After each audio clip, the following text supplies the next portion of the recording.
Book 101 is all about the books that I read for the last 40 years. And today I have my special guest.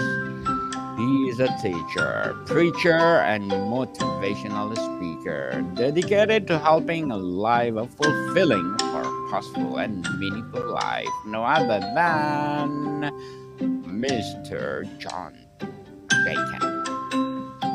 How are you doing, Lucas? It's a blessing and a pleasure to be on your show, sir.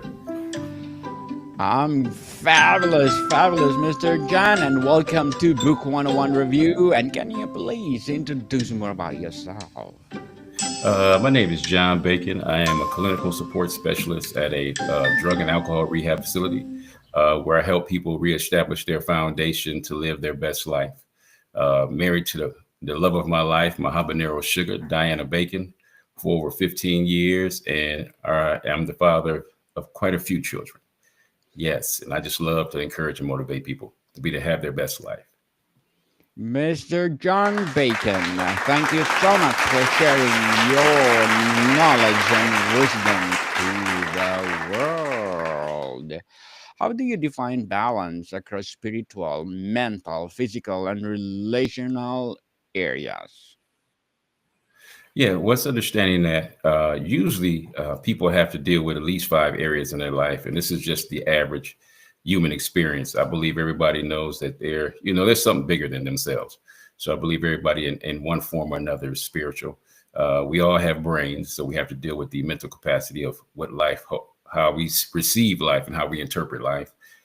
Physically, you live in these beautiful bodies and these beautiful temples, and we should be able to take care of them to the best of our ability, and also understanding that in relationships, you want all your relationships to be healthy and whole and just beautiful, man. So always nourishing and uplifting.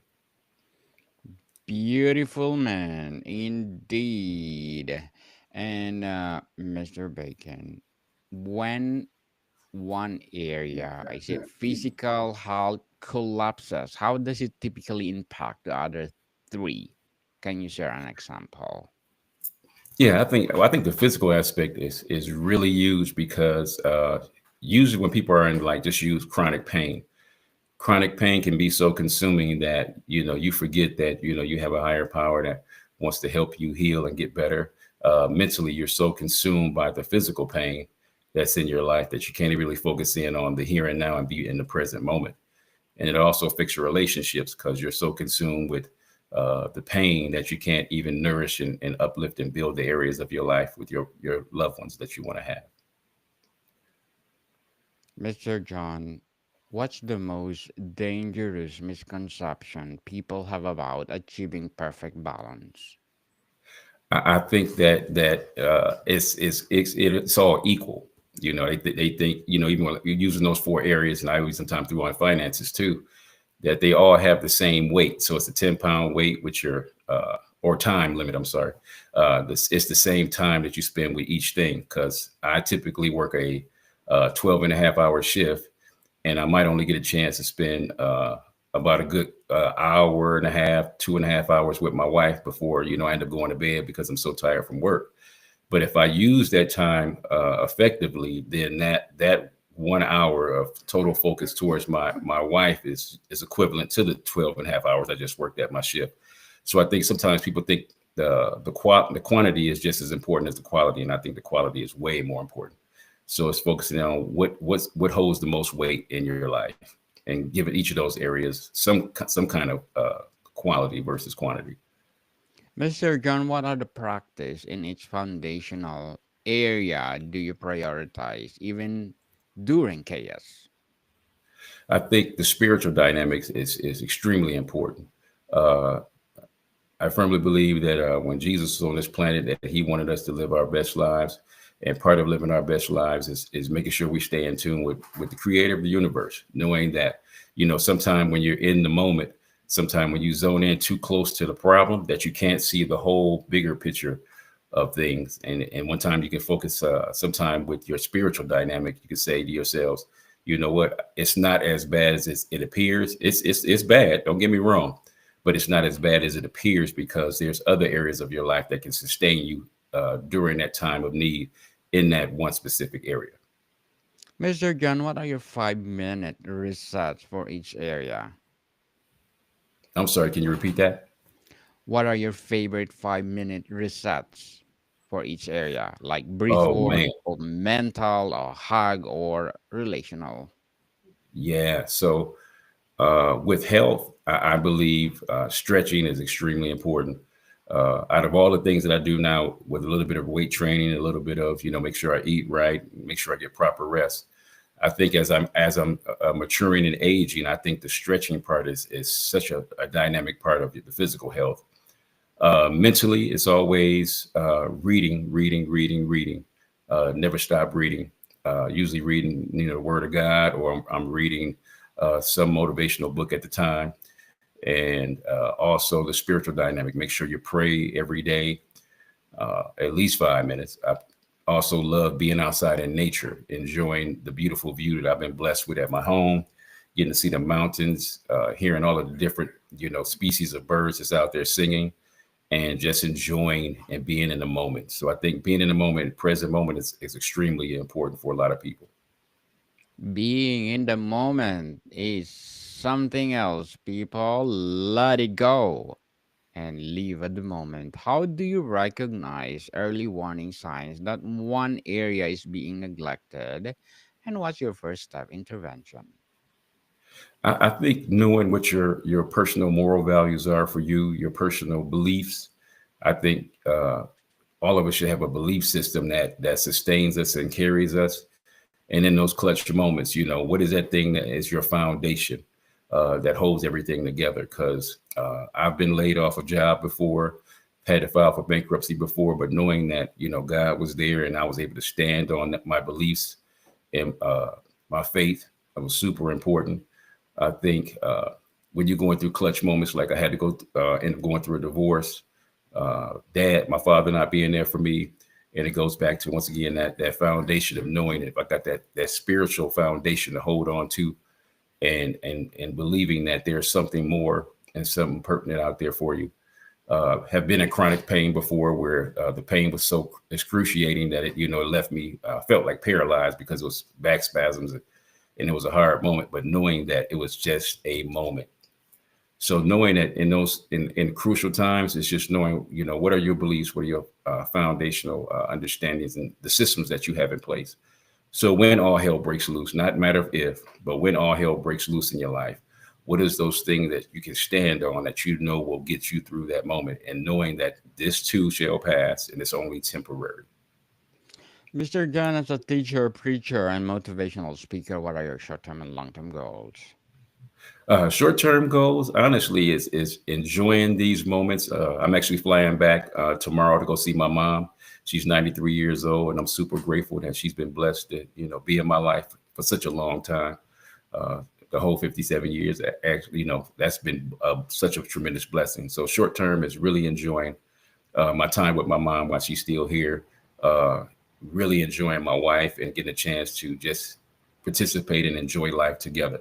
Those are the short-term goals. Long-term goals is what is the legacy that I want to leave behind to my kids and my grandkids, and that legacy is the balanced life. It's awesome to have a podcast, the Bacon Bits podcast, that's on Apple and all the other platforms, to able to leave words of wisdom to my kids on a weekly basis as I'm teaching the podcast.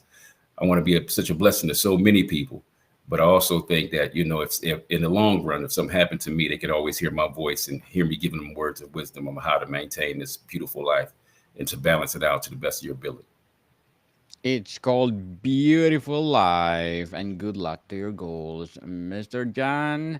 And looking forward for more success. What would be your piece of advice for those people out there who want to be a teacher, a preacher, or speaker?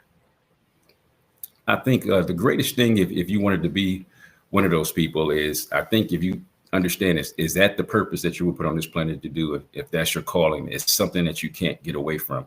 It is so strong in you. It's so pertinent. It's almost, you can't sleep, you can't eat. Sometimes it's so prevalent that when you wake up in the morning, it's the first thing that's on your mind. So I think it has to be a major desire, a major passion, major calling. Three ways I like to ask people to try to find their purpose, and if this is what you're supposed to be doing, is number one. I like to use analogies because analogies help me think. So one of the analogies that I use is: have you ever seen an apple tree eat apples? And apple trees don't eat apples. Apple trees genetically produce fruit so other people can eat off of it. So when we're living our best life, our desire should be to help other people. I think that's one of the major things when you're doing your speaking or motivation. You should be there to help other people. Number two, have you ever heard an apple tree strain to grow? And an apple tree doesn't strain to grow. An apple tree produces fruit naturally. So when we're doing what we're gifted to do on this planet, I truly believe that to you, it should come naturally. Because like for me, I don't fix cars, and I don't feel like less of a man because I don't fix cars. I don't program computers or, program cell phones. I really suck at that. You can ask my wife and kids about that. But when it comes time for me to speak, that's one of the most easiest things that comes to me.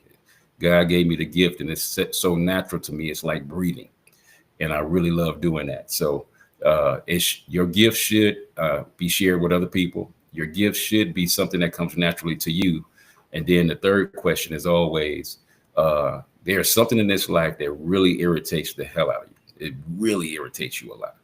And you want to see what that thing is that you're supposed to be solving as a problem on this planet, that you feel like life ain't life if you're not solving that problem. And I love helping people build a firm foundation for their life. So I always tell people from my anger at drugs and alcohol, I take the energy of that making me mad, and I take that same energy and help people build a firm foundation so they can get off of drugs and alcohol and live their best life. So it's finding those things that really irritate you, that God placed you on this planet to solve that problem. Very well said, Mr. John. Very well said. Beautifully articulated. And can you recommend a book that influenced your journey? Yeah, well, The Balanced Life is a book that I wrote that covers those areas of life. You can find that on Kingdom Servants First, the number one st.com. And you can go there and purchase the book. Also, a couple other books that were such a blessing to me is Resisting Happiness by Matthew Kelly. It's a great book. It's because people don't realize how much they're resisting happiness in their lives. Even though they say they want happiness, they sometimes are doing totally opposite of what they're doing in life. So those are great suggestions for me. And always the Bible. I always think it's a great, phenomenal book. Indeed, the Bible itself. And Mr. John, how do you assess if you are truly balanced without guilt or comparison? I think that's one of the things that we have to really focus on and really think about is, if we're comparing ourselves to other people, because we have a tendency in the society that we live in to look at a lot of social media, definitely any kind of programming that's on, TV or on your subscription. The commercials are already telling you that, you're not enough. That's what every commercial pretty much tends to say. And also that you need our product to be fulfilled. And this is where you have to understand, what is your foundational beliefs? What is the core moral values that you stand on? What do you believe for you that will help you sustain that and not compare yourself to other people? Because if you understood how awesome of an individual that you are, when God made you, he uniquely and wonderfully made you. And there's no one else on this planet like you that's ever been here, that is here now, or ever will be here. And you got to understand, like, what is that thing that you have been gifted to do that can't nobody else do what you do like you do it? And when you're doing that, the only person you're supposed to be comparing yourself to is you. Are you a better version of yourself today than you were yesterday? Definitely. How do you nurture relationships without depleting yourself? Is it quality over quantity or realistic? I think it is quality over quantity. I really believe that because I firmly believe that if we really paid attention in our relationships, I think a big part of that is understanding. First of all, do you understand what is your love language? I always love referring to different books that have been blessing to me, and the 5 love languages have been one of those I would say top 5, books for me. And so you got to understand, what is your love language? What fills your cup? What fills you as a human being. And part of that is, first of all, loving yourself. I think when people love others as you love yourself, when God said that, he couldn't have said it no better. To love God first and then love others as you love yourself. So part of that, when you're trying to have quality over quantity, is making sure that you're filling your love tank with the things that you need for you. Spending time away for you, reading, praying, having that quantity, quiet time for you, that meditation time for you, making sure your tank is filled. So now you can go out and be a blessing to the world and be a blessing to those around you. Mr. John, where do these areas overlap naturally? It is hiking with friends or physical or relational. I think all of them are important. Yeah, I think having each of those areas in your life is important, because what I don't want to happen, and typically, this is one of my own pet peeves with people talking about retirement sometimes, is they're so looking forward to retirement that they're not taking care of their bodies uh, before they retire. So by the time they retire, a lot of people are not even in the physical condition to enjoy their retirement, to go travel and go, look at the world and see their family and things of that nature. And so that the physical dynamic is extremely important, because we should age gracefully. I'm a firm believer in that. We should really, truly age gracefully. But what happens sometimes is we're so focused on, getting that paper, getting that money, that we lose ourselves in the process of uh, not paying attention to our physical health. And then by the time where people get to an old age, they're literally spending all that money that they saved up in their good working years on their health, when they could have been doing that the whole time. Mr. John, how does balance shifting during parenthood, career peaks, grief, or aging should expectation change? I'm sorry, can you repeat that one more time? How does balance shift during parenthood, career peaks, grief, or aging should expectations change? Yeah, I think as we age, I really believe, our goals and our dreams are become different, and I also believe that when you're going through certain things in your life, the balancing, it always changes up. So I almost sometimes even see the balancing act as, I mean, the balanced life is more of like a juggling act, because you have, if you're looking at these five areas of spiritual, mental, physical, financial, and relationships, and you only have two hands, but those five balls you're all juggling them at the same time. So it's knowing that you can only more than likely deal with two areas at a time, and the other three are going to be in the air.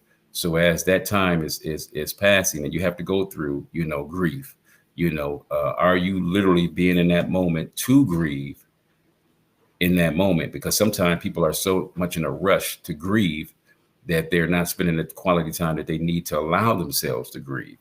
So when the situation comes up and they're trying to hurry up and rush through it so they can get back to their own life, usually down the line, people always have an emotional breakdown and collapse, because they didn't deal with certain things when they should have been dealt with.